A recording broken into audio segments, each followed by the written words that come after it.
Hey, what's happening? Welcome to Mates TV. So Newcastle striker Alexander Isak has had yet another twist to the transfer saga that has been the headline act of this summer by doing perhaps one of the most Gen Z things ever, by taking to Instagram stories to air his grievances with Newcastle United, and basically we all get the popcorn buckets out and we can sit back and basically watch while this all unfolds for yet another handful of days until there's an inevitable next twist in the saga. Yes, I'm going to read it. I had to screenshot it because I'm old and my reading speed isn't perhaps what it could be. So I had to screenshot his story, and he says, "I'm proud to be recognised by my fellow professionals with a place in the PFA Premier League Team of the Season for 24-25.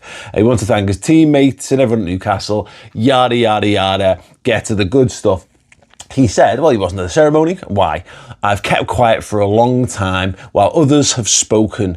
That silence has allowed people to push their own version of events, even though they know it doesn't reflect what really was said and agreed behind closed doors."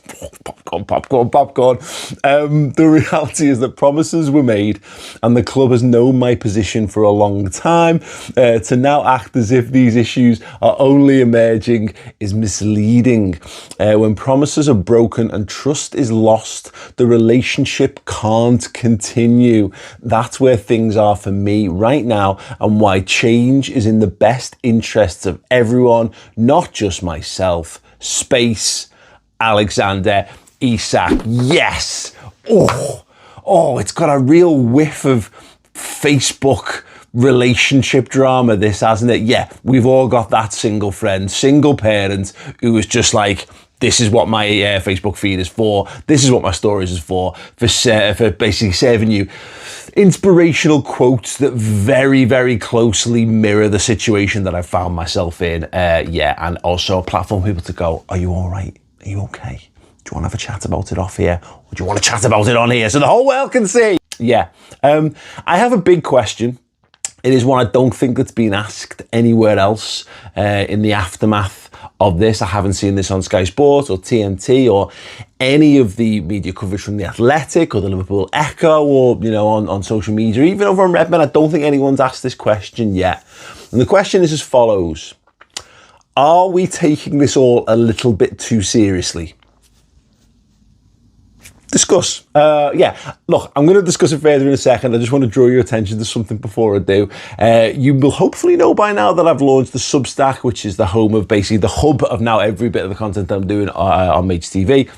It's all for more writing and more written stuff as well. I've just started a brand new series on there, so anyone who's known me or about me for a while will know we did a Championship Manager series in infamy many, many years ago. I've created a somewhat spiritual successor to it in written form using Retro Football Manager 2025. The first episode is out on my Substack now. I go back to 2014 to try and put right what Brendan Rodgers and Mario Balotelli once put wrong, save Steven Gerrard's career, and see if I can change Liverpool's fortunes for the better. It's gone interestingly so far. I'll link to that in the description underneath. It did lead me to create this absolutely stellar, flawless, AI-less Photoshop of me and Mario. Cool. So yeah, head over there, link below. It's good fun. I'm enjoying it. And yeah, if you want to download the game and play along with me, I get a little bit for everyone who downloads it. So yeah, I'll put the link to that as well in the description. Anyway, Alexander Isak. Yeah, look, fine. Look, on face value, I think that statement is sound. It's not Alexander Isak who's done that, by the way. That is quite clearly Alexander Isak's people who've put that out for him, because it's got more than a fair whiff of just very well stage managed and very well written and, and very PR driven and fine, because I think you've got to be careful in those situations because of the nature of football. So when I say, are we taking it too seriously? Yes and no. Football, right? in terms of like life, if you boil it down to its most simplest aspects, here's a fella, doesn't really want to work for this company that he's working for anymore. He's been, he's seen this other company, very, very similar in many regards, perhaps, and in fact, unequivocally bigger and better, perhaps a chance to earn a bit more money and have more prestige and really take your career on to the next level. But the company that he's at simply won't let him go. Obviously football, both does and doesn't work like that. You know, footballers are commodities. We see them traded willy-nilly whether they want to or not. You know, there's going to come a world from a Liverpool perspective where, you know, someone like Harvey Elliott has moved on. Harvey Elliott wants to play his entire career at Liverpool. He's a big Liverpool fan. I'd love him to do that. There are plenty of players who've left Anfield over the years who I'm sure were desperate to stay and would have stayed their whole careers and given absolutely everything for the cause. But sometimes things don't work out that way, and it's heartbreaking for all involved. But ultimately, you know, people move on and football moves on and we crack on. And I will lay this out as bare as possible. I've written a few things about this on the Substack over the summer, that I empathise with Newcastle's situation in this because I'm a human being and not a robot and not a sociopath, probably. I can recognise that we've been in their shoes before, and I talked about it on the Red Men Originals podcast this week. Liverpool have sold some of their absolute best of their best players at the peak of their powers when we should have wanted to keep more of them. Suarez and Torres being, great example. Suarez being the real one there. But obviously, Raheem Sterling and Robbie Fowler and, footballers leave for a variety of reasons. The Coutinho one's probably the most relevant, that there was a guy who tried to force his way out. Mascherano did something similar as well. And ultimately, slight difference between the two of them. Mascherano was let go after he refused to play for us and spat his dummy out. We sold him for a decent amount of money to Barcelona. He then wins the Champions League at the end of the season.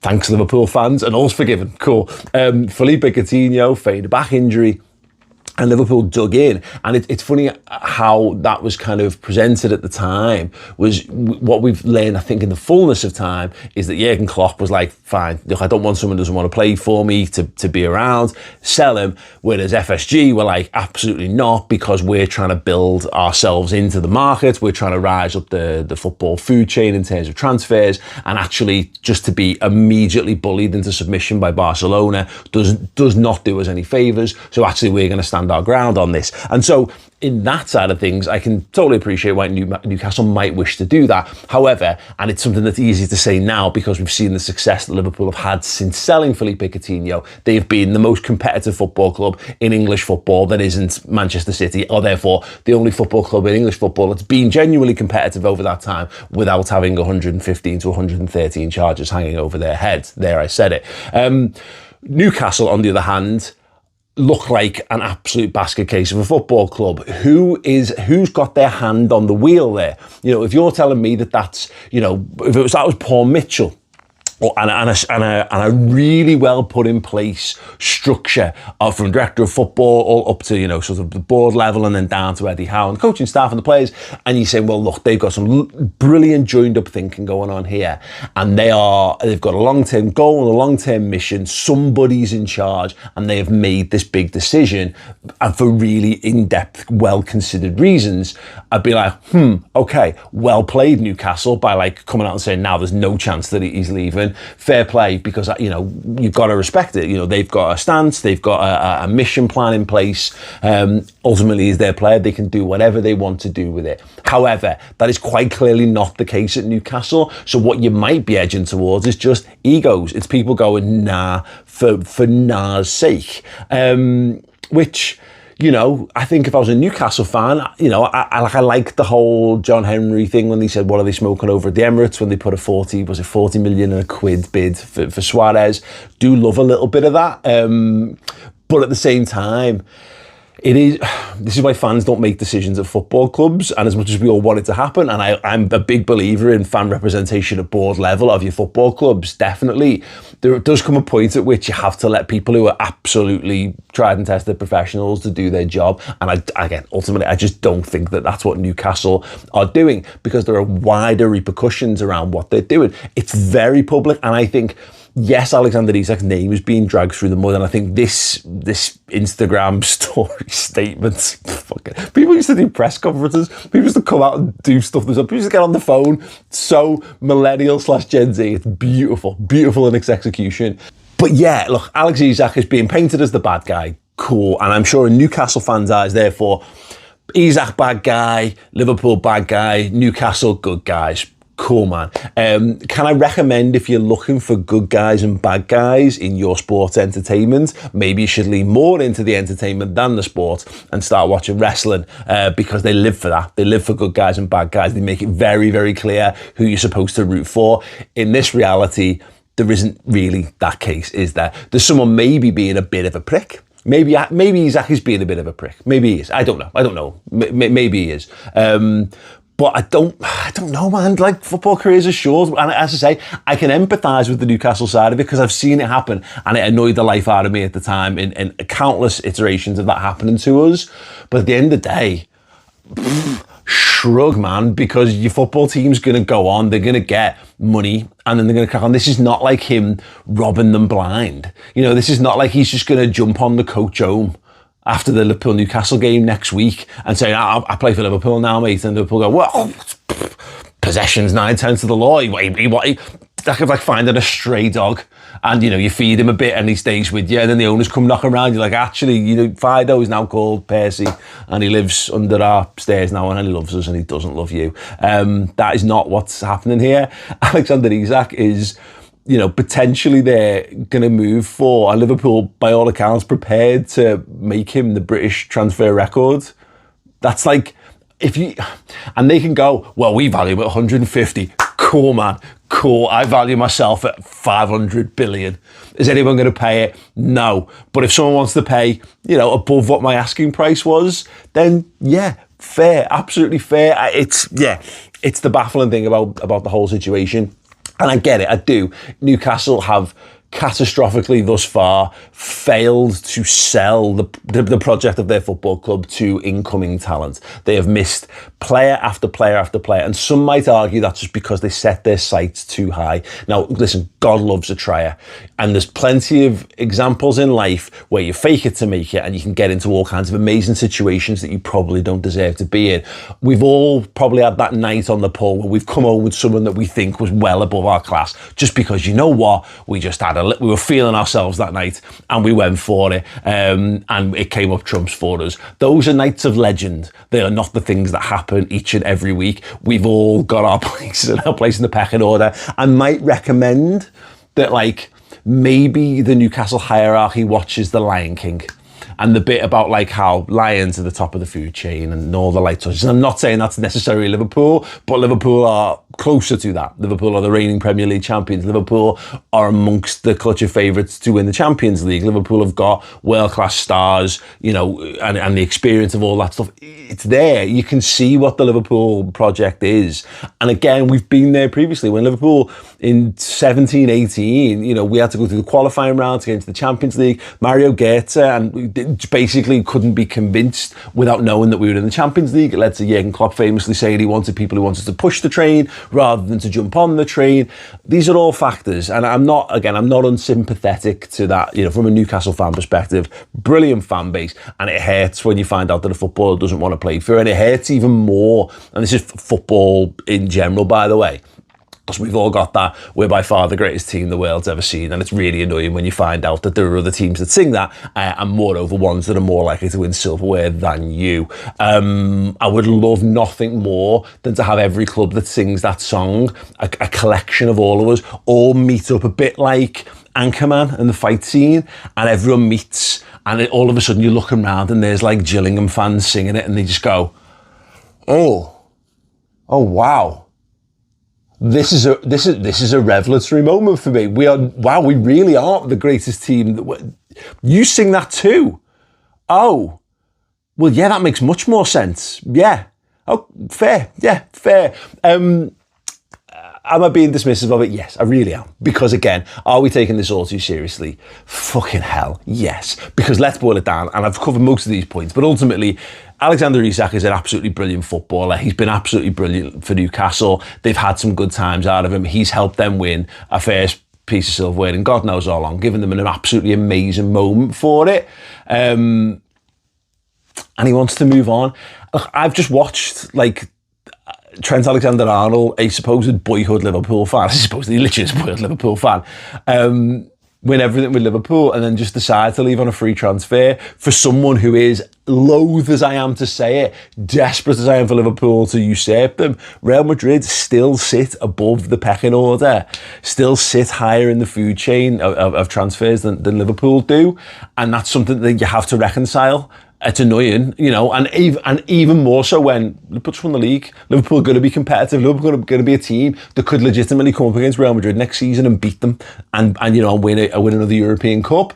And yet, this is the reality of it. There is a draw to Real Madrid. There's been a draw to Barcelona in the past. You know, in Germany, there's a draw to Bayern Munich. I think there's a draw to Manchester United. There just is, and Liverpool are positioning themselves that way, and that's where it is. Newcastle United are not being stiffed here. They are not having an asset robbed from them. They are going to be fairly recompensed and have the opportunity to take that money and do whatever they want and actually put themselves in a stronger financial situation moving forward. And this is where it comes back to the Coutinho thing. I think a lot of us were really annoyed with the Coutinho situation at the time, and we didn't know exactly how it was going to go down. It helped that we got half a season of him. It helped that we immediately bought Virgil van Dijk in January, or just before January, when we knew the Coutinho deal was going to be ratified.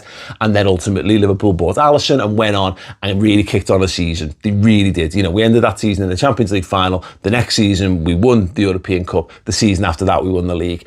Are Newcastle on that pathway? I don't think they've got the structure in place, and I think they need to get their own house in order, realistically. But they put themselves in a much better chance of doing it. I mean, if you're saying that we can't improve our squad with £120 million in the pocket, then that's on you. There's something wrong with your football team. If your board are so nervous about accepting that and would rather heap toxicity onto the football club and into the squad and actually damage the reputation of the football club as a potential stepping stone for really promising talent coming into the league over pride and ego, I would be more concerned. I would be looking internally rather than trying to knock on Isak's door and putting flaming bags of shit on his doorstep. But that's just me. Maybe I should take these things more seriously. And listen, time makes hypocrites of us all. Let me make that perfectly clear. I'm pretty certain there's probably examples of the past where I've been really wound up about it, but I am older, more mature, and feeling more zen about the whole thing. So yeah, that is my 2 pence worth on the Alexander free Isak situation. Bit of fun. We should be treating it as such, and hopefully he gets to move away, because honestly, life is short, football careers are short, and who's asked? You're going to get a lot of money and he's going to get to take the next step in his career. Everyone should be happy with that. And if Newcastle are being bells about it, then I feel a bit more sorry for Alex Isak than I do for Newcastle Football Club. That is it. Yes. What do you think? Let me know in the comments below. Drop a like, subscribe, and do come and check my Substack out as well. I'm having really good fun with it, and hopefully you will too. And hopefully the next time we do one of these videos, it's to announce Alex Isak as a new Liverpool player. Fingers crossed. Nice one.